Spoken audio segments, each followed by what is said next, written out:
Welcome to the Rescue One podcast. Each week, we talk about challenging the way we do business in the fire service when it comes to mental and physical health. I believe there's a better way to do it, and I want to bring in experts that can teach us exactly how and why we should be doing things differently for the sake of our longevity on and off the job. If we can just rescue one of our brother or sister firefighters from preventable injury, illness, or disability, then we've done our job. Thanks for listening.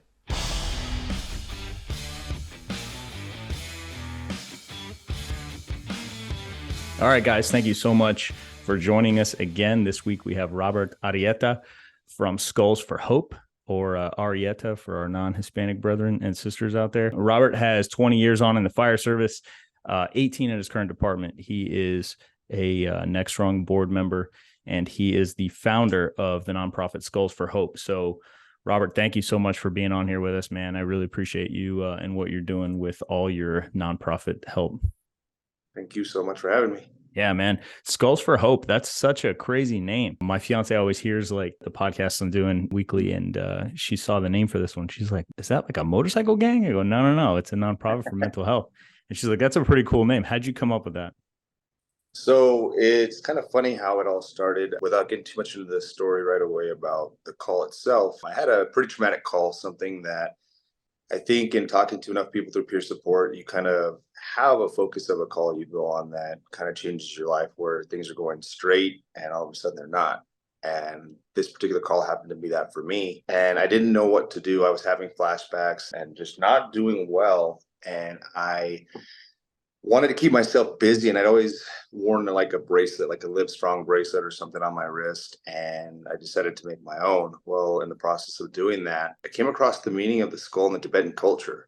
And what it is it's the impermanence of life, that everything that lives dies, and you have to live every day to its fullest. And that kind of really resonated with me when I was dealing with what I was dealing with, because I just had a little girl that drowned that was the same age and size as my son.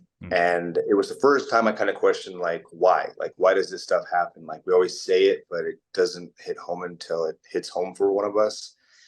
And that was it for me. And so I didn't understand. And the idea of just living every day to its fullest, and that there's an impermanence to life, was pretty big for me. So every bracelet that I make comes with a skull. And it's kind of a concrete piece to be able to remind myself. Initially, before this became a nonprofit, it was a very private thing and story. Like, I never shared this. And so for me, when I was on a call, when I was in a bad place, it was something that I had that was concrete, something that I could touch, as opposed to thinking, oh, I'm not alone, or, oh, people care about me, things like that. Because I can speak for a lot of us that when we're at our worst, we're the last ones to ask for help, even though we're the first ones to show up. Yeah. And we're always willing to help each other, but we don't help ourselves, especially we don't want to put a burden on other people. And that was basically me. And so for me, I would just have this, whether I was doing CPR, whether I was doing anything, that if it was just in my line of sight, it was something that kind of centered me and came up with a cool name. Yeah. And when you explain it, it makes a lot of sense. The skull in our culture isn't the same as, like in some other places. And I think that's cool. It's very stoic, the understanding of life being impermanent and appreciating daily all these things. So when did you start the organization? The organization itself is probably about 5 years old. It became a nonprofit a little over a year ago. That's a lot of work. It's a lot of work. The big thing is I've been making the bracelets, and it was a company for a small business for about 4 years, and it has its place. People love it, but I want with the platforms here, I want us to be able to do bigger things when we can give it and devote more time to it. But everything that we sell, everything that we do, the story itself and building the community is the biggest part of it. Skulls for Hope doesn't belong to me. It doesn't belong to the board. It belongs to everybody.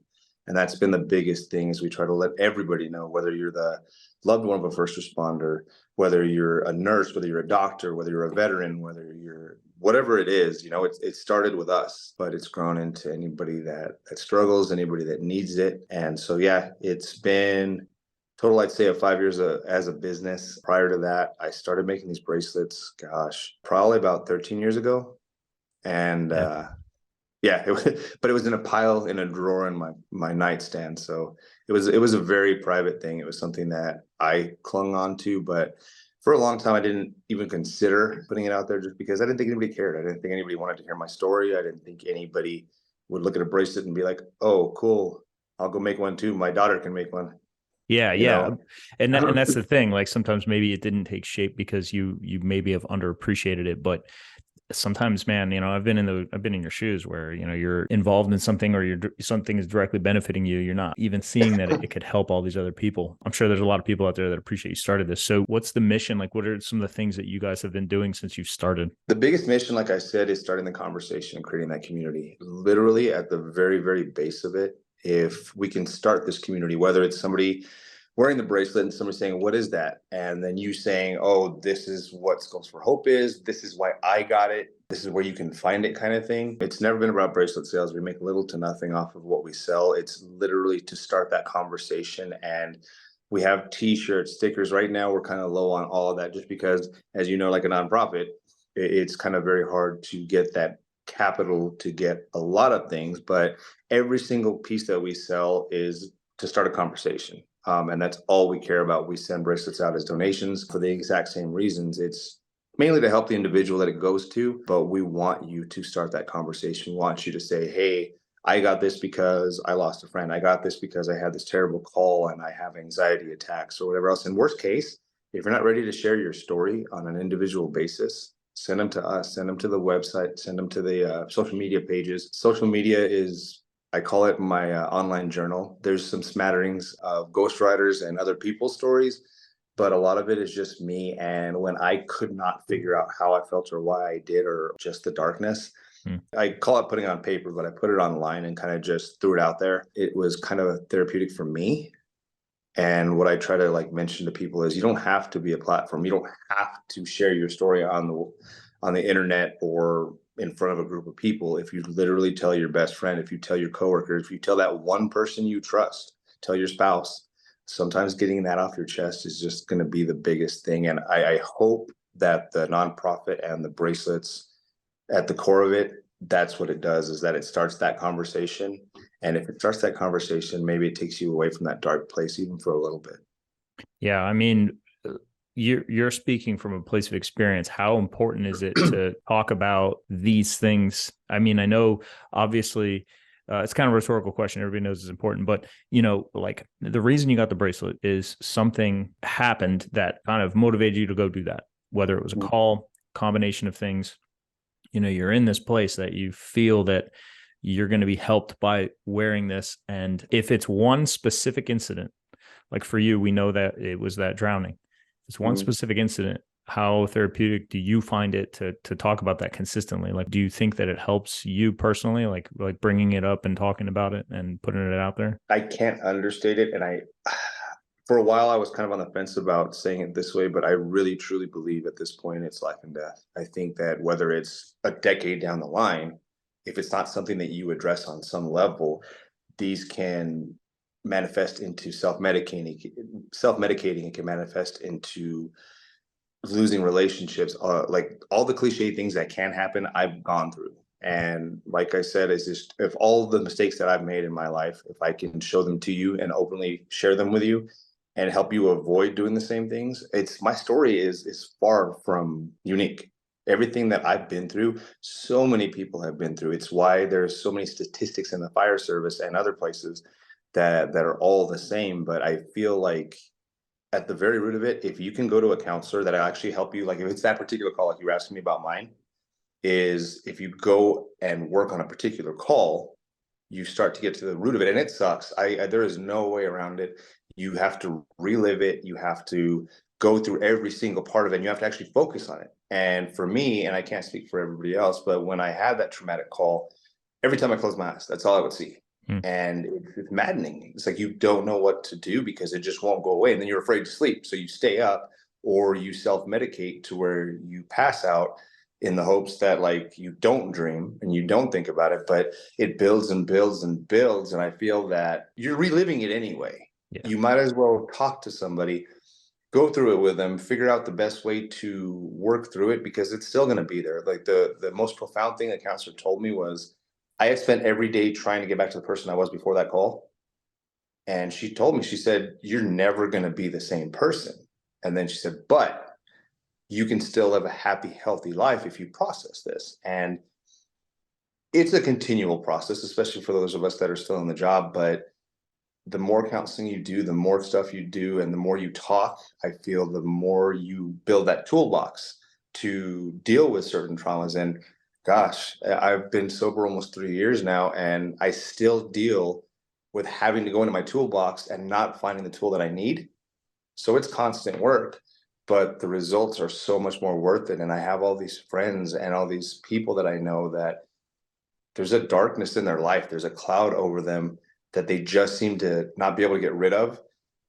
And you can get rid of it. It'll come back. You'll have a traumatic call. You'll have a situation in your life that you're going to have to address something, but you can be happy. You can find happiness. And so many of us struggle to find happiness now just because of all the things we've seen, the things we've experienced, and that we don't do anything for it. Yeah, man. When is 3 years for you? So I will be sober 3 years on the 19th of this month. Awesome. Congratulations. It's a big deal, man. It's just like therapy, man. It's work. It's every day. It's work. Processing these things. I think a lot of us don't understand what that means. I didn't until I started getting training for peer support. I'm a peer support member for my department, and I really want to understand it. And last week I had Dina Ali on the show. She's a battalion for those of you that don't know, she's a battalion chief for Raleigh. She has her master's in public administration, but she has a specialty on that in preventing firefighter suicide specifically. She's very, very well read on the subject. And one of the things that she's studying right now and doing for her EFO is basically resiliency, like, having being able to cope with a lot of these things. And it's complicated. But one of the things that we have happen is our brains have to take what we saw or felt, which is very unnatural, and we have to do something with it. We have to understand it, and we have to store the memory in our brain in a healthy way, because it's not going away. It's in there, and there are a lot of things that have to happen for that memory to be stored properly. One of them is sleep. One of them is therapy, and talking about it. And you already said the thing that we're terrible at is asking for help. So we're not doing the first part, and odds are your sleep is going to be screwed up. So like, to fix one, we should probably start talking about it so that we can get better sleep, so that we can process a little bit better. But obviously, listen, I'm talking to a whole audience of people and yourself that we see some pretty terrible shit. And I know that you're probably not going to sleep well at first, or you're not going to feel good at first. That's all right. But the understanding that what we mean when we say we have to process these things means, letting your body handle it naturally and store it properly and store it naturally. And you got to sleep, and you got to talk about it. And the first one probably ain't going to come until the second one gets done. So I think, like, hearing about what you're doing with this is super important, because in a very subtle way, you're saying, I got to talk about this, and it's a reminder for you to talk about it, but it's also a reminder for other people to be like, hey, what is that? So I never, I've been following you on Instagram, like all this stuff. Obviously you're a nonprofit, and you raise money for, or you send these things out to donate, and you want to help the individual, and you want to do all this stuff, but I didn't understand the message behind that. I think that's really cool, man. It's pretty awesome.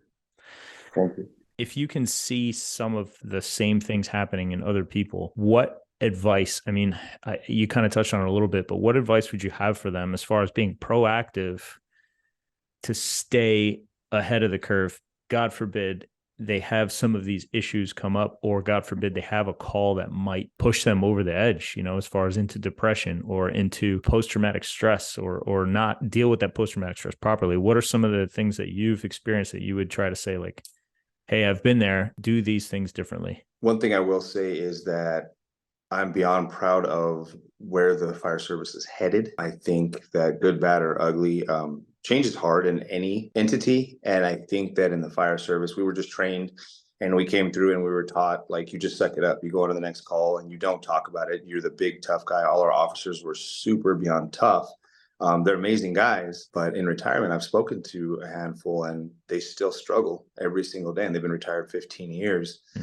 but nobody taught them, nobody showed them how to let out those emotions, how to share those emotions. It was all the old boys club, really tough things like that. And what I'm seeing a change in my generation of firefighters, and especially the newer ones, is they talk. And it's our job, I think, and it's obviously not a requirement, but I think it's our job as officers to tell our peers and tell the people below us, hey, like, are you okay after a horrible call that you're not okay on? But it's our job to show that face, that stoicness, and direct the call and deal with things. But you can see it, and I know that I'm not alone, that you can look into somebody's eyes, especially a newer person, and see how scared they are. They don't think they're showing that, but you can see it in their eyes. And I feel like it's our job to either pull them aside if you feel that there's necessary, but do a CISD after the call. Sit everybody down and say, hey, just between the 6 of us, 8 of us, however many people are on that call, how are you feeling? And if nobody's talking, say how you feel. Like I had a pediatric call the other day, and I was like, they're like, you did this great job doing this, and you did this, and you did this, and you were so focused. And when I showed up, I saw you doing all this stuff. I said, can I tell you a secret? And he's like, yeah. I said, I was scared shitless. Because I was like, I may not show it because I've done the job for 20 years, but you don't see that stuff, and it's not normal to just like, oh, no big deal, just another kid. I'm gonna go and go for a run when I get off work. Like, this is terrible stuff. So I feel like I call it planting a seed. If you plant that seed of, hey, I'm not okay either, but I'm gonna be okay, and I'm gonna talk about it. Do you want to talk about it too? If you start that conversation, and it goes back to that same thing of starting that conversation, it's the best we can do. It's a tough nut to crack, I think, because I've spoken to paramedic students, I've spoken to cadets, and you can talk about it. You can talk about mental health. You can talk about the horrible things you're going to see. Unless they've been in a traumatic event in their personal life, it's not going to really hit home. And you get a lot of crickets when you say, do you have any questions? Can I answer anything for you? The people that are in those classes that have had life experience that has caused trauma, though they might have a question after class, but nobody asks because they don't know. If somebody like you or myself had come to speak to me when I was going through my cadet class, I'd have just smiled and nodded and been like, this is what I want to do. Like, I can't wait. I can't wait to go out there and respond to the car accidents and the fires and all that stuff. And you could have told me till you were blue in the face, this is what's going to happen. This is how you're going to feel. And you don't know it until you experience it. So I feel like planting that seed of, oh, you're not sleeping. Oh, you're having these self-medicating issues. You're having this. Like, that's a sign that so-and-so told me 5 years ago, maybe I need to go see a counselor. Yeah. And I think it's far down the line, but I really believe that if we could set our cadets or people up with a counselor before anything ever happens, doesn't mean you have to see them every week, doesn't mean you have to see them every month, but create that relationship with a counselor that when pardon my language, shit does hit the fan, that you have a place to go. Because from personal experience, when I finally decided 3 years after that call to go, I had a bad experience with a counselor. We just didn't vibe together, and that's okay. It wasn't their fault. I don't feel like it was necessarily my fault, but it took me an additional year to go back and try it because I was like, they don't understand. They don't know what I'm going through. And that's not true at all. When you're able to open up yourself in that safe space and share everything that's bothering you, even your darkest thoughts, you're going to be surprised at the healing process. It's difficult, but it's so much easier than what we put ourselves through on a month to month, year to year basis when we don't deal with our trauma. Yeah. And I think that in general, we don't talk about it at an early enough phase. I think you're 100% right. I would love to see at a cadet level. I run a cadet program. I think what you're saying is genius. I never even thought about offering it to them. And we don't have a ride along program right now yet, but we're going to be starting it. So that'll be a very important thing that we have to address with them. But in the fire academy, we should be planting the seed then to say, look, you don't have to wait until everything starts to fall apart or shit hits the fan, start getting proactive about this and do it now. As far as like everybody's personal life, these things we know they're compounding factors. It's kind of a mixed bag. Like, we can't just say, you can go to this therapist, you can be aware of post-traumatic stress and the effects that it can cause and turn into PTSD without addressing all the other stuff too. Like, people's personal lives have to have that. You have to have that awareness that your personal life is a contributing factor, right? So you need to be really proactive at home too. Don't just not take care of your relationships yourself your finances, like, you know, your home life, your happiness and your fulfillment and your enjoyment, and then come to work and think like, I'm doing everything right on the job, so my whole life can fall to shit. Like, people have to really, really know that one is going to be a big contributing factor to the other too. I try to like tell people that as well. You know, I'm not saying, you know, I'm a role model for my personal life or like my business life or my professional life, but I work at it, man. I work at it all the time. And it's one of those things. Like, one thing I think we have to do good at is on our time off. And it's really hard, man. I know some people work some crazy shifts around the country. On our time off, we really need to spend time off. Play is important, you know, and having that thing that gives you joy, I think that'll help build resilience too. I don't know if that is something that affected you personally, like where you were at when you had that drowning, like where you were at personally. Was all of this a contributing factor, or did this kind of come out of nowhere for you? As far as my relationships and things like that. Just like in your personal life, you know, like Oh, I it was haven't, yeah, I haven't heard of what I'm trying to frame the question well, but I've always had these explanations to me, you know, when people have these things, like when I'm doing peer support, is there's never one thing. Like, it's not like everybody had the perfect life. They had a pediatric code or a very traumatic call, and then, you know, the light switch hit and they immediately had an extremely tough time processing it. And this is why I think some people have different experiences with every call. So like, from a personal experience, like if you were telling other people to be proactive, was there anything that you would have done differently in your personal life that would help you have coped with this incident? oh, Like 110%. beforehand? Yeah. And thankfully, I'm back to actually being very close to my son's mom. But what I did notice is after that call and kind of progressing through that is just, it was, again, it's what you were brought up with, is you don't bring it home because your family doesn't need to hear about these things and they don't need to know what you go through. And you also have to be tough. So when you come home, you can't tell them like, I saw this horrible thing and I'm gonna cry in your lap. And so I followed the cliche. I did all that stuff to where I would come home, and it's funny because we've had enough conversations about it. Is my son's mom told me she ended up hating the fire service, and that was because she knew me before I got in, and through the process of seeing trauma and not dealing with it, I changed. I don't blame the fire service. I don't think any fire service is to blame. I think what we do is an amazing job, and we have this profound ability to be there for people in these really dark moments. Like all this stuff that we justifiably complain about is somebody's worst life-changing day, and we're a witness to it. And it's a matter of, like I said, now that I've come across on the other side of it, I don't blame the fire service. I don't blame anything other than me not being prepared to see what I saw and not dealing with it the way I should have. But I did see it. Is I would go, I remember responding to a suicide, and it was 4 in the morning. I got off work at 7 in the morning. I was at home showering in this beautiful house that I had. Sun is shining through, and I'm like, how? Like, it was this crazy within 3 hour window, going from seeing blood everywhere, somebody gone, family member screaming, to by myself, birds singing in the shower, sun shining. Like, I don't feel like human beings are set up to deal with that and then deal with it normally. And so I pushed her away. I became a different person. They would funny, her and my son would call it my zombie day. Is my first day off because I was kind of in a haze. The disservice I did to her was that I never talked to her about it. You can't see those things, come home and not be affected and not affect them. So I believe you don't have to come home and say, hey, went on this call. This is what I saw in detail. It's pretty horrible. So give me some space. But if you come home and say, I saw a lot at work, I didn't have any sleep, I'm going to go to the room and go to take a nap, or can you give me a little bit of space? I feel like you create this understanding with each other that they don't need to hear everything, but at the same time, they give you a little bit more grace. Because before I spoke to her and before I told her, hey, this is what's going on, and this was at the very tail end of everything, it was, you're at work for 2 days straight, you come home, you don't exist for us for that first day home, you're home for maybe 2 days, and you're preparing that third day, or that last day, you're preparing to go back to work.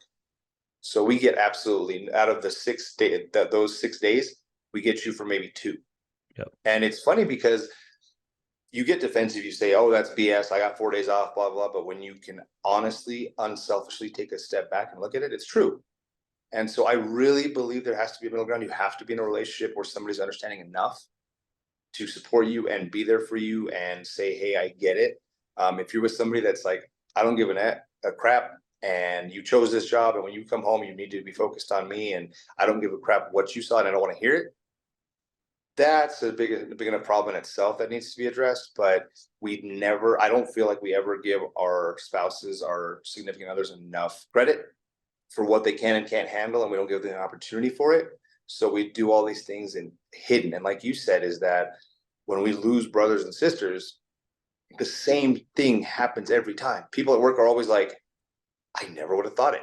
I never would have imagined this, or this. And I unfortunately have been able to meet enough widows that the work life compared to the home life, myself included, is 1,000% different. The way that we are with our families, the way that we are at home, and how sad we are, and how we don't deal with things, and the fights and the leaving and things like that. It's all common in these people that choose to do this horrible thing that they can't take back. And it was a huge factor as to why I got sober. Is I was headed down that same path. I wasn't as far down, but had I let things stay the way they were, I probably would have ended up the same way. Yeah. I think with the spouse thing, I don't think that anybody, like, even though they say they understand, and at the beginning, like when you first start dating or you first get married or whatever, what have you, when they say they understand and they will give you the space and all this stuff, I don't think anybody knows what they're getting into until they actually get into it, So you're right, man. We need to give them some credit, but also don't expect, like, just because they say, oh yeah, no, I'm cool with that. If you have the talk with them and say, look, the day after I get off shift, it sucks. I may have some good days, but let's just plan on me having my zombie day. They might go, no problem. I will be understanding. You got to give them some grace too, because sometimes, man, they don't realize how tough it's going to be. And sometimes it happens, often, and then it wears on them too. So there has to be that really, really open line of communication. You got to have a plan for when you have bad calls. I have one for myself that I'll share is, if I have a really bad call, Megan knows, like, we'll get coffee in the morning before I come home. I don't want to come straight home for that exact reason that you were saying, where when you get home, it's so weird to have, like, the firehouse just provided you or just gave you like this really crappy call. It handed you like a blow. You know what I mean? You might've been around the guys and girls, and it's easy to process and be around and maybe even distracted. And then you come home and you can't shift gears that quick. So I have like this middle ground. We'll go to a coffee shop, we'll sit down, and sometimes I want to talk about it, sometimes I don't. But May just asked, she's like, do you want to talk? And I'm like, yeah, we'll talk. And she's good with it. She's okay with hearing all the stuff. Like, she's got a tough stomach, and that doesn't always you don't have to have somebody with a tough stomach, but just to be able to just say, like, I don't want to come home yet. Let's just decompress. Maybe I just want to ask her about her day or yesterday or whatever. And then I'll go home. That for me works. Sometimes I want that middle ground. Everybody does it different, man, but have a plan, like have that understanding with each other. And then if they have a hard time with it, I see a lot of guys throw their hands up and just go like, well, you said you were going to be cool with this and you're not, you're like, whoa, hold on a second. Like, give it a chance. You got to talk it out a little bit, Well, and I love that you said that the way you just said it. Is I have a tendency to say, this is how I do it, right? And what I don't add on is what you just said, is everybody does it differently. No matter what you're doing, no matter how you're healing from your trauma, if it works for you, do it your way. That's the thing, is we may lay out like a blueprint of what works for us. And if you want to take a piece here, a piece there, some guy's like, oh my God, like, I never thought about it like that. I'm going to go to a coffee shop. And they go to a coffee shop, and it changes their life. That's the most amazing thing your podcast does, is that, like, if even for me, I've never thought about that. And I love that idea because it gives you that little break in between of not going from one extreme to the other. That's amazing. Do you know what I mean? And so I love those ideas. And you're absolutely right, is that we have to have that understanding with that spouse all across the board. Because I wanted to ask you a question, and I may be completely off base, but I don't think I am, is when she's upset with you, doesn't matter what it is, doesn't matter what happened when you were at work, whatever, but if she's just not acting like herself, does it just bite at you and bother you if you don't know, and you just all of a sudden assume, what did I do? And think of the million things that it could be, even the stuff that doesn't make sense. Yeah, of course. And it freaks you out, right? Yeah, of course. So imagine how it feels for them when we come home, and it literally has nothing to do with them. Because right. I feel like we get frustrated when we're like, stop, like, leave me alone. need some space. I had a bad call. It's not you, I swear. But the person that they married, the person that they were dating, they didn't go on a date with that person that is Yeah. responding to them that way. And so if we give them the grace of, hey, like, I freak out when you're upset with me, because I know I do with my wife. Like, I'm like, what's wrong? And she's like, nothing, nothing. And then all of a sudden, she finally tells me the next day. I'm like, Yeah. why didn't you tell me before? But then she Yeah. tells me, because you don't deal with it very well sometimes. And I'm like, I deal with things fine. And it's like, no, you don't. Yeah. So it's Yeah. constant work. And I think that the more we talk, the more it becomes not common, but common enough that they can see that look on your face, that you come home and you say, I'm fine. And they look at you and they say, are you sure you're fine? And you're like, no, actually, I'm really not. But they have that understanding of, hey, I'm going to give you some space. You go do your thing. Because I don't know about you, but for me, when I've been given that grace of, hey, I can tell something's wrong. I'm going to give you some space. We're going to go do X, Y, and Z. Let me know when you're ready. I can tell you very honestly that I'm like, within half the time usually, I'm wanting to be with them because I miss them, because I was given that grace and I was given that space, and I'm tired of sitting in that moment. I needed to sit in it, but because they were so accommodating, I really wanted to just be with them. Yeah. And I was more present quickly. Yeah. I think it's really valuable having the idea of some of this stuff as like almost like a template, right? So you don't have to do it this way, tweak it, do your own thing, but have the open line of communication. It's super important. What are some of the positives that you're seeing? I mean, you touched on one. Fire service is getting way better about talking about it, about, putting it out there. Like, I think it's good. The more we at least describe how we're approaching mental health, you can be tough. You can have the macho culture. You can have the positives of it, right? Where we are aggressive firefighters, both medically and with fire stuff. You could have all that and still understand that opening up about mental health, about how you're feeling, about the therapy that everybody should be attending is totally normal. That doesn't affect your ability to do the job, and it doesn't affect the culture, the machismo side of it, that everybody wants to beat their chest, men and women, and have this whole thing, wrapped together. Like, they both go together. It's fine. Mm-hmm. So it's a culture change. So you have one whole generation that you have to go through of bringing that up, that could be 20 years, that's 20 years, but we're starting it. So that's good. But do you have any other positives or things that you want to point out? Because I like, what I don't like is a lot of times we really, really harp on the statistics, the doom and gloom stuff. And it's really scary to think about. And we need to, right? We can't ignore the statistics, how many firefighters are committing suicide, how many firefighters struggle with this stuff. But we also need to talk about solutions. We got to talk about some of the positive shit. I think that's really important. So solutions, absolutely. I mean, I think what you're doing is a solution. I think Skulls for Hope is a solution. I think that's a huge thing. And it's subtle, like I said, which is cool. I appreciate that. But it's a huge thing to be able to say, like, I'm wearing this because I want to talk about this, because I need to. That's part of your therapy. But also, the fact that there is therapy out there. So what are some other positives that you're seeing, or some positives that you would probably like to see that we're not doing yet?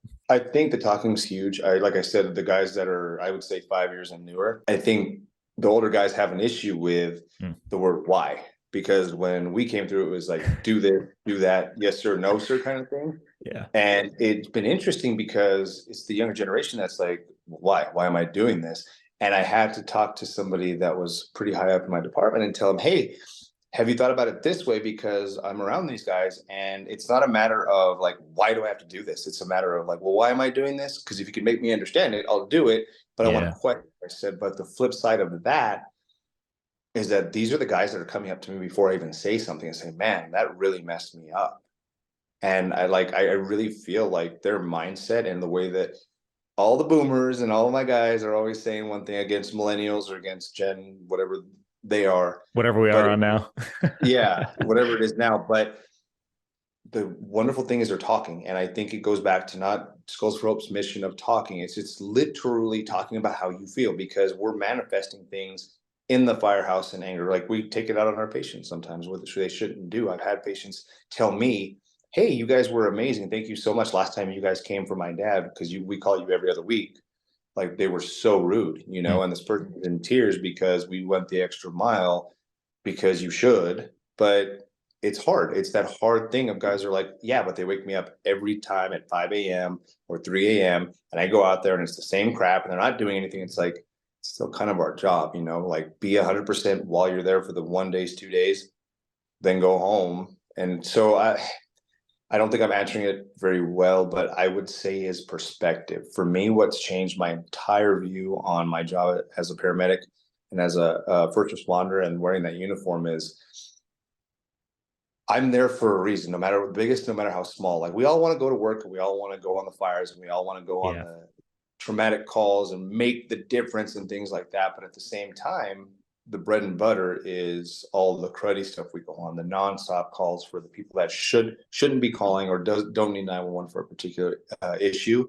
But I've found that if you spend 5 extra minutes listening to that person's story for the most part, you're going to find out where their struggles are and you're going to connect with them on their struggles and give them 5 minutes of your time to be there for them. And I promise you, when you leave that call, your perspective is going to be different. You're going to leave that call not as angry, not as frustrated, not as lashing out. And I've done this all. Like just to be very honest, I was the angry person. I was the person that would egg somebody on to upset them because I was getting mad. Like, and it never worked. I've done like when I really mean it when I say I've made all the mistakes you can make in this job and life.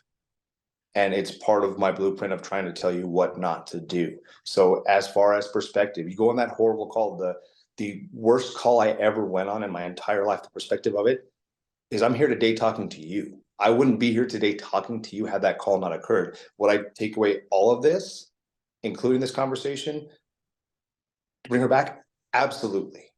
That's not a choice, though. There's no way, no planet that can happen. And so because of that, it became my why. It became what it is today. And it changed my perspective. In peer support, I've talked to enough people that are so angry at the parents or at other people or at whatever. But people make mistakes, situations happen, and we lose kids. Stuff like that happens. And then it's like, okay, you're mad at the parents, but how do you think the parents feel? Yeah. Like they were looking 1 minute, they weren't the next. And now you're mad because you have kids and you can't imagine that happening to yours. But what if it was you?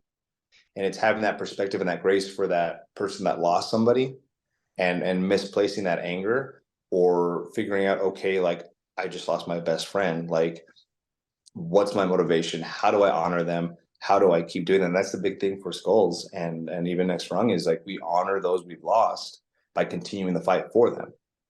Yeah. And so just in a grand scale, if that's what you're doing it for, find a perspective. And if your perspective is to make sure that it doesn't happen to the next person and you're going to try as hard as you can, make that your reason. Yeah. I think the why for the new generation, if you get them to understand it, because I think though, that's the big thing that I would say I'm considered a millennial, but I would say millennials too, but Gen Z and what's going to be coming up after them, Generation Alpha, they're motivated by fulfillment. They want to feel fulfilled, like they're changing the world, making an impact and doing all these things. So whether it's therapy or how they handle the call or perspective, I think it'll take you longer to get them to buy in. But I think once they do, you got them. Like you can have the culture you want, but it's not the same approach as it's been in the past. I've been hanging around the fire service since I was 14 years old. My department, I was a cadet and I'm still there now. So I've literally been there for 20 years since a teenager. And I've seen the culture massively change. And a lot of it's good, but some of it is just so different because different people, man. The previous generation, they were like, you got to get here an hour before everybody else. Why? Well, because I said so. All right, you got it, And now they're like, when I talk to a rookie, they're like, hey, you have to get here an hour before everybody else. Why? You're like, all right, let me explain why, the new guy here hasn't earned his place yet and why you want to do that and why everybody else here before you had to do it and how important it is to show that you're willing to adapt and to, assimilate to the culture and do things maybe that are tough because we need to count on you to do tough stuff or do stuff that you don't want to do because that's what we do, and like you bring that in there and then you start talking to them about all these things and they go, I get it. And if they get it, you're in. But if they don't, they're going to go to freaking bare minimum all the time. And I Absolutely. guarantee that the same shit will happen with the way they treat people and the way they treat themselves. Like, I love that you said that. Take the extra 5 minutes and help these people that might be a pain. But I'll tell you, man, dealing with difficult patients, it makes me more frustrated than them, I think. Like when I'm upset and when I get frustrated, because it just rattles around up there, and I'm just, it's like, why hold on to that? You're not doing anything for yourself, and you're definitely not doing anything for them. And I can definitely appreciate that. The perspective is super important. So you mentioned Next Rung. I'm pretty sure most of the audience knows about Next Rung. We always have a portion of people that are listening that have never heard of it. And so I love talking about it, but also, like, I get to talk to different people involved, and everybody has their own story. Obviously you have yours, like I talked to Chris Torres before on here. I've obviously brought Blake on. Great dudes. And I'm obviously understating that. I'm saying they're great guys. That's an understatement for sure. But tell me about what Next Rung is. And actually, I'd love to hear about how you got involved with them too. Like, I don't know if Blake recruited you, or you talked to them, or what the deal was. So it's the power of social media is Yeah. I had just started Skulls, and he had pretty much just started Next Rung. And you know how he is. He's just like the nicest person on the planet. And we just started a banter.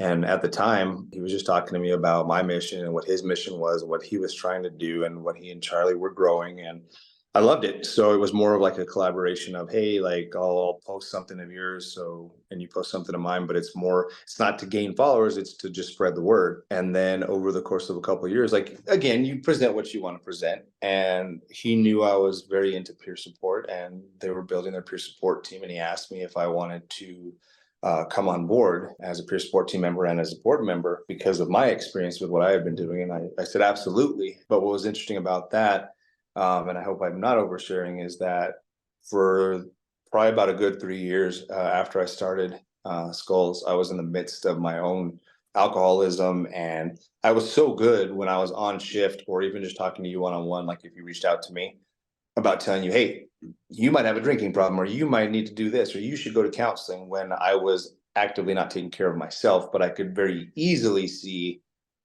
you were having a problem too, because I'm having the same problem, but I'm not going to talk about mine. We'll talk about yours. I'll help you fix yours, and then I'm going to go do my thing. And it was the most humbling thing on the entire planet, because fast forward a couple of years with Next Rung of being on the peer support team, I actually moved up to peer support director, which is what my position is now with them. And I have to tell Blake and Charlie, I have a drinking problem. I can't stop it on my own, and I think I need to go to rehab. Well, part of this big blanket of saving my life, Next Rung was a huge part of that. And we talk about how everything happens for a reason, like the bracelets turning into the nonprofit, turning into meeting Next Rung, turning into becoming a part of Next Rung. While Next Rung found the recovery place for me to go to called Hold Fast, which also saved my life. But we go through all this stuff where they set me up, they send me off, they take care of me like a brotherhood should. Yeah. And there's no question. And I was sitting there telling them, my God, guys, like I joined to help people, not to take from you. And there, Blake told me directly, he says, Rob, your story was already a good story. Imagine how great it can be if you go get better and you're able to share that on a bigger platform. And it's this huge humbling thing, because we talked at the start of this conversation about tough firemen and what we present and how we act. And all of a sudden, these guys were literally giving me the shirt off their back and taking care of me when I was working for them and trying to do this stuff. And it was the biggest catalyst in saving my life. And I don't take that lightly when I say that, because I was on that path. I was doing things in my personal life, and I've spoken in it in rehab, and I talked about it in counseling, is like, oh crap, like now that I can actually talk about it from a very sober and I guess stable, as closest to stable as someone like me is, point is that you can say, wow, like that was me, and that's where I was headed. And so Next Rung, I wholeheartly tell people, is life changing. It's at the base of it. We're a peer support team of a very large group of members that continues to grow. You would call the number that we have, and all you have to do is text support. Is either you call the number if you want to talk, you text the number support, and one of us gets back to you as quickly as possible. It's going to be a first responder, male or female, and between the 20 plus of us, you're going to find somebody that understands you, and we're going to figure out what's going on with you. It's been as simple as, hey, can I get some more information from you guys and some brochures from my firehouse, to I just need to talk about a really bad call that I just had and it's been building up with me, to I can't talk to my spouse or my coworkers, or I'm afraid to talk to my work and I just need to get this out, to I need counseling straight up. And what we'll do is we will get you set up with a counselor in your area. If you're insured but you can't afford to go for your first couple sessions, we'll help cover that cost for those first couple of sessions and be that bridge. Because another thing we found is that we can usually 99% of the time find a way. Oh, all of a sudden, maybe I spend less here on X to take care of Y, because we spend so much time. I always tell people we spend so much time on our physical appearance and going to the gym, especially a lot of first responders and the younger generation. It's like, I have to go to the gym. That's my therapy. That's what I do. But we don't take the time to fix up here because you can't see it, because we can't show you our arms. We can't show you our abs. We can't show you any of that. Mm-hmm. You don't know. If I'm getting better up from the neck up, you have no idea. Right. So once we show people that it makes a difference, that kind of gets that ball rolling for them, and we get that relationship created for them. Because that's the other part of it, is if you want a counselor, you're not going to necessarily go to your firehouse, look on the board and say, these are the 10 counselors that are approved from us. Yeah. Let me pick this one. It's literally reaching out to us saying, I'm struggling with trauma, PTSD, depression, anxiety, and us doing the legwork for you and finding that counselor that we believe is going to work for you. And so send you off with that. If it's somebody that needs rehab, like I did, we can help with that. We can help facilitate that as well. And honestly, at the end of the day, at the core of it for me, is it's just the brother and sisterhood. It's just the ability to know somebody that's been there. And I love seeing the work that we do, because you see it literally, sadly, almost every day, is this difference that they're making in these people's lives just by being a friend and just by listening. And that's the key right there, is listening. Is that you've been amazing on your podcast, and I've seen your other ones too, is that you're so good at listening. Whereas so many of us in the firehouse, is if we get triggered by somebody saying, man, I'm messed up because I saw a horrible call. Yeah. Instead of saying, hey, tell me what's going on, how are you feeling? It's like, bro, I had 3 of those same calls last week. Yep. My life is messed up, and you go off on a tangent. And so the person that was actively asking you for help is like, cool, well, I'm gonna go now, And so everybody on our peer support team is just an amazing listener. It's a faith-based nonprofit, and you can just ask Blake. Like when I came on board, I told him, I said, hey, at the time, I said, hey, I'm not a Christian. Like I believe in God, but I don't have this faith. And he said, I just want you. I know who you are as a person. I want you to be a part of it. And it's been the most organic, amazing thing for me that I have my own faith now. I'm a Christian. I have my own path with it, but it was never pushed on me. I never pushed on anybody else. But when the time is right in the situation, whenever I share that, it's usually accepted, and again, across the board. It's not about religion. It's not about faith. It's about being there for your brothers and sisters, and you interject whatever you can.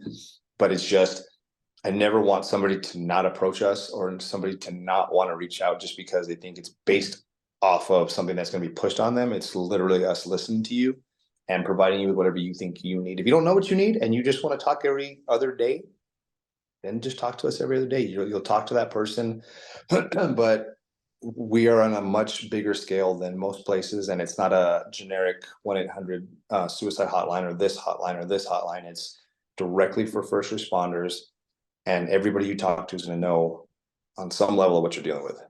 Yeah, and I got to stress this even more. Like, one of the biggest sticking points, or like stopping points for people reaching out, is that they, one, don't know what they need.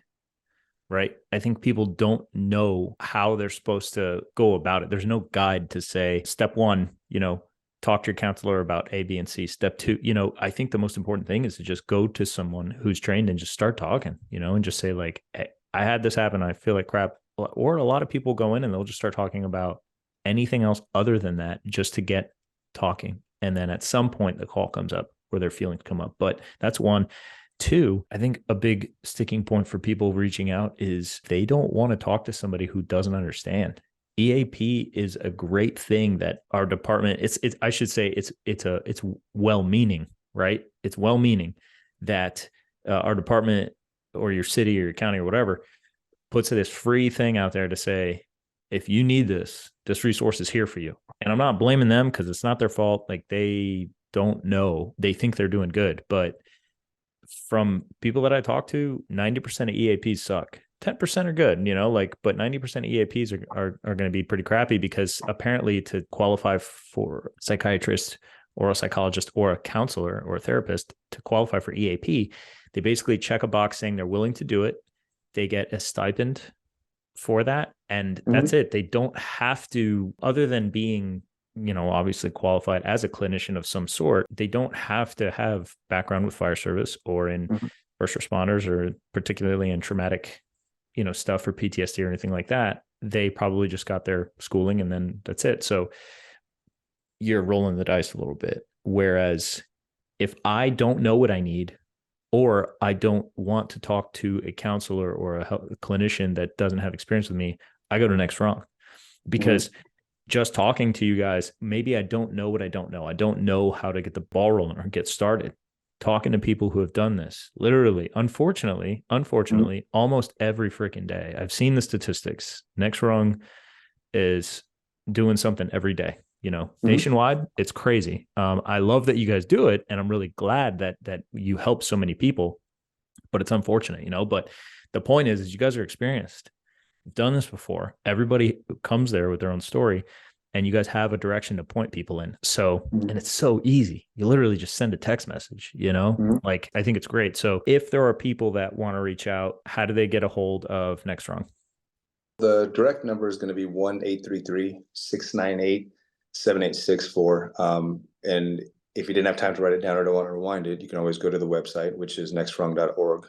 And all of that's going to be right there for you to see. And you can see the mission, ways to donate, all the different things about it. But that's going to be the easiest way to do it. You can always email us, stuff like that. But that direct number is, 24/7, 365, holidays, anytime. Nice. And we're big enough now as a peer support team that we have the coverage. When we started years and years ago, we got it done, but we guarantee you that somebody's going to be there, and we're going to help you deal with whatever issue. Because that's the other side of it, right? Is when you finally get up the courage to reach out. Sometimes you're in crisis. Sometimes you're in a place where it's like, you're not going, hey guys, what's up? What's going on? It's like, I'm struggling. This is what I'm going through. And we want you to know that that's a safe space and that you're able to reach out. And kind of a segue with that, I want to let people know too. Personally, I didn't want to share my story because I didn't think it mattered. I didn't think it was a big enough issue. I thought that I was just a weak person. And it took veterans that I knew very well, that I was like, hey man, like, I know you've been in combat. I know you've seen your brothers in arms like shot and killed and da. So I'm sorry, like, that I'm venting to you about X, Y, or Z. And it took them telling me, like, no, trauma is trauma is trauma is trauma. Talking to a veteran that said he was a police officer as well, and saying, hey, I dealt with more trauma as a police officer because I was working in the city that I lived, and I was going into it, and then I was leaving it, and then I was going back into it. He said, when I was in combat, I knew what I was doing for 6 months, a year at a time, but I got to leave that place. He says, so it's apples and oranges, but the trauma is the same.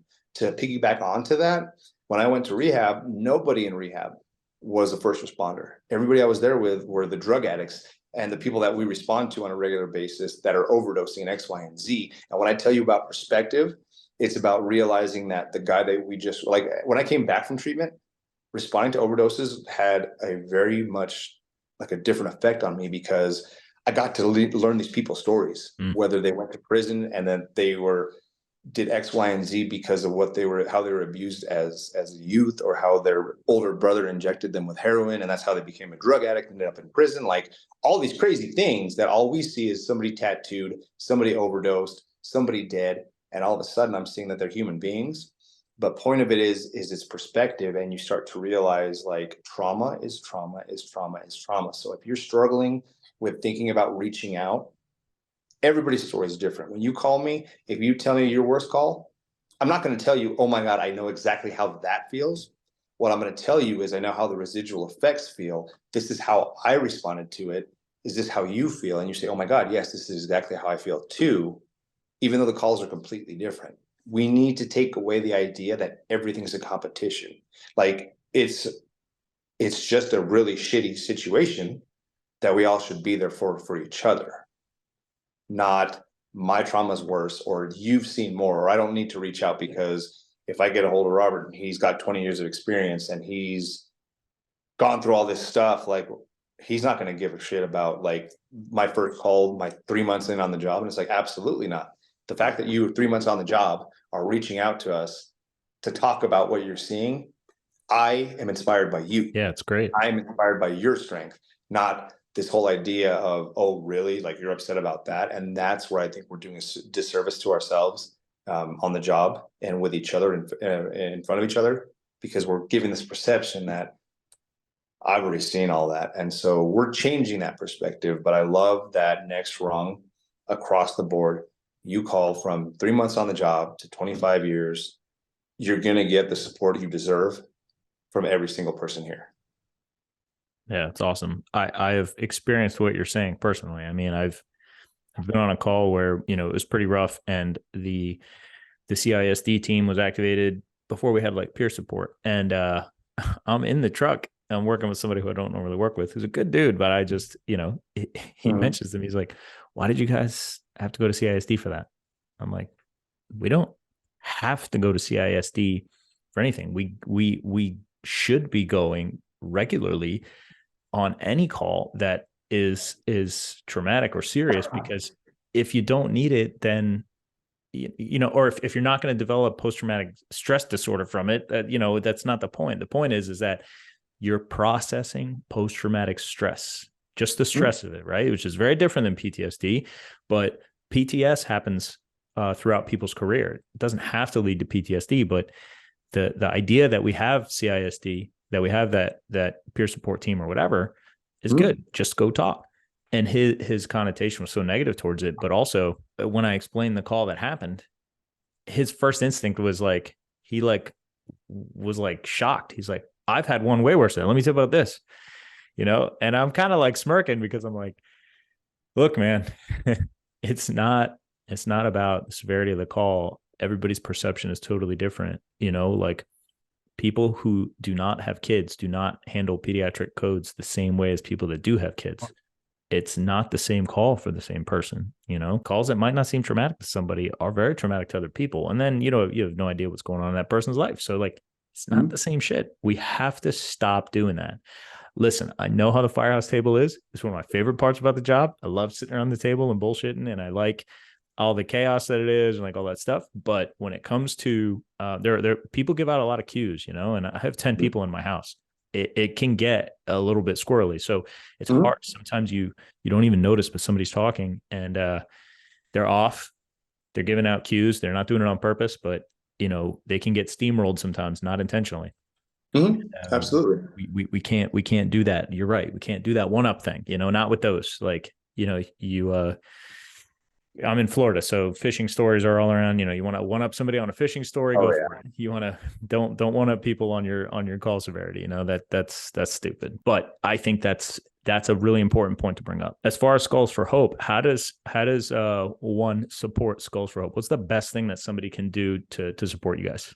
Just start the conversation. I swear, and I know it sounds cliche and I know it sounds dumb, but where it's not cliche is when you actually try to do it. When you actually try to share your story, or you actually get a bracelet and you're like, this is what it means to me. But truly, truly, truly, it's just sharing. We had all these grand ideas and we have all these grand ideas. We're going to apply for grants. We're going to actively seek donations and things like that. And that'll come eventually. I'm having to learn how to do that part of it. But all I care about, all we on the board care about at this time is creating that community. Is 110% is a great example is the Calls We Carry, that amazing documentary from Tacoma Fire. I reached out to the filmmaker and I sent him some bracelets and started a conversation with him, which turned into being able to reach a few more people in their department to where they're a small group of them are active supporters, but it's us putting in a little bit of legwork to get the return of, hey, just so you guys know, what you're doing is inspiring and I want to support you in this way.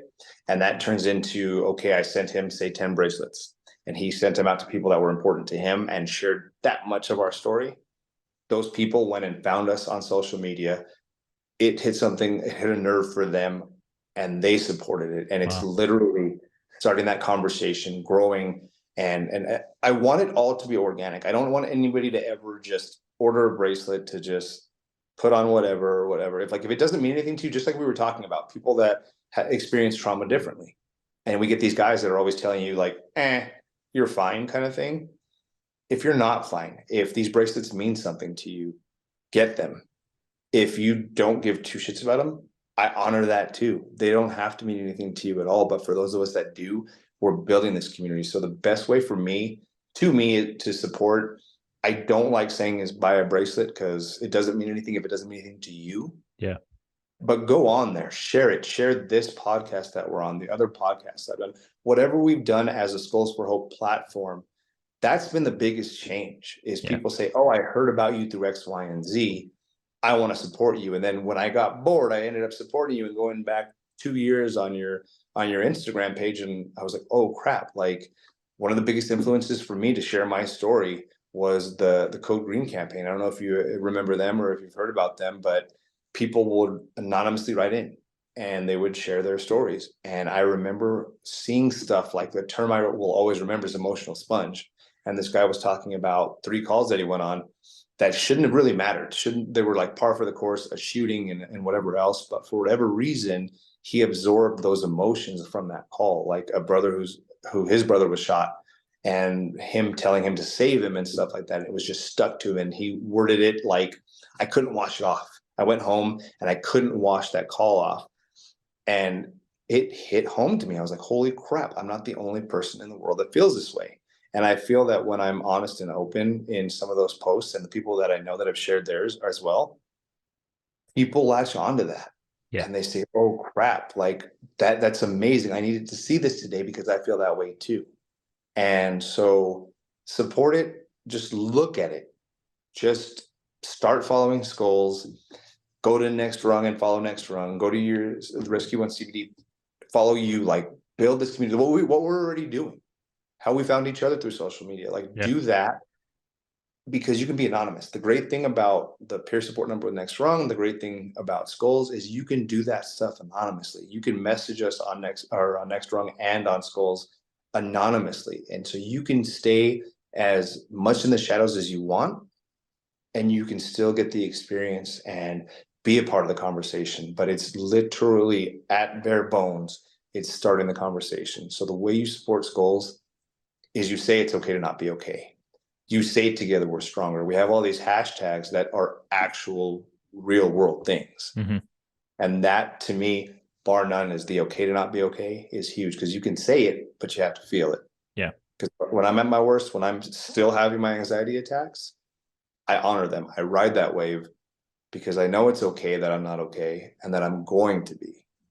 Yeah, I think that's a good way to put it. And I just got to say before we wrap up, man, that look, I know this stuff is difficult to talk about. I know that sharing personal stuff, and putting everything out there for the world to hear is not something that's easy to do. But I can't state how important it is. And I appreciate it. I appreciate you coming on here and looking everyone directly in the eyes and saying like, look, man, I made mistakes. I have done things that I wish I didn't do before. I have not taken my therapy seriously before, and I do now. I've been there, and I want to help. I want you to do other stuff. So it takes a lot of courage, and I think that like a lot of people probably shy away from it. And I'm not knocking on those people, right? Like if you go and you do your therapy privately and you want to do your thing, but I want everybody to realize that you're sticking your neck out there for nothing other than to just help people. And I don't want that to go unnoticed, so I appreciate it, man. Seriously. And I really, really appreciate that. I think I never worded correctly, but this is not something that I ever wanted to do or wish to do. I know what you mean. Yeah.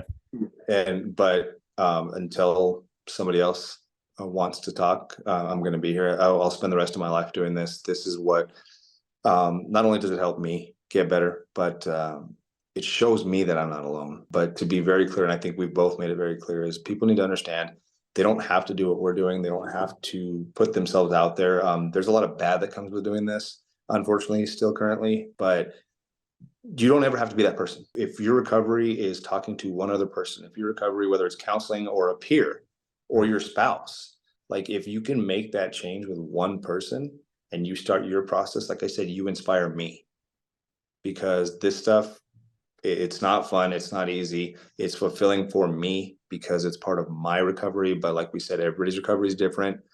Don't think you have to throw yourself out there. Just recover at your own pace, and always know that it's your own pace, that you're not alone, and all of these resources are here. Yeah, man.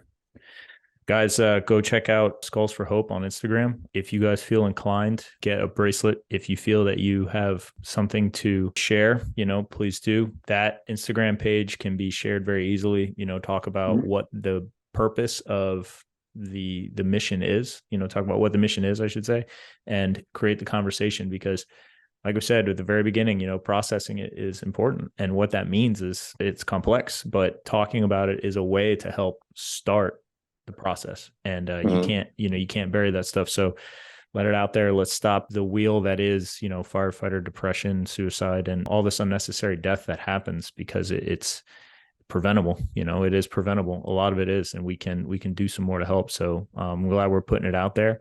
And then Next Rung, man, we're putting all this stuff in the show notes, so you guys check it out down at the bottom. But both of these organizations are worthy of a follow and your support, and they put out a lot of good stuff. So please give them a follow and go check them out. The easiest way, if anybody wants to find you or get a hold of you, the easiest way is the Skulls for Hope Instagram. Is that correct? Instagram, we have a website that's skullsforhope.com. Perfect. We're also on Facebook. So whether you DM us on any of the social media or email us, we'll get back to you ASAP. Next Rung, same way, the way we just told you. Even on the smaller side, what we're seeing a big uptick with Next Rung is my chief told us about you, or my coworker showed us you, or you were in our firehouse on the wall. We have the brochures, we have the small posters that if you reach out to us, even on that support line, if you reach out to us and ask us for it, we'll send them to you in your department. We'll get it to where you can put it up on the wall, where it's next to the EAP and everything else, where it's an option for somebody. But just like we're starting the conversation with Skulls, there's all those avenues with Next Rung, including if you're not in crisis, and that's good, that's great. But you're obviously listening to this because you're a step ahead. Is if you need more paperwork, or if you have simple questions, if you want something for you or your department, reach out to either entity and we'll take care of you. Awesome, man. Robert, thank you so much for being on here. I think that's a perfect place to end it. And, we'll definitely be doing more work together in the future. I look forward to seeing everything that you're going to do, man. Seriously. Thank you so much for having me. All right, brother, you got it.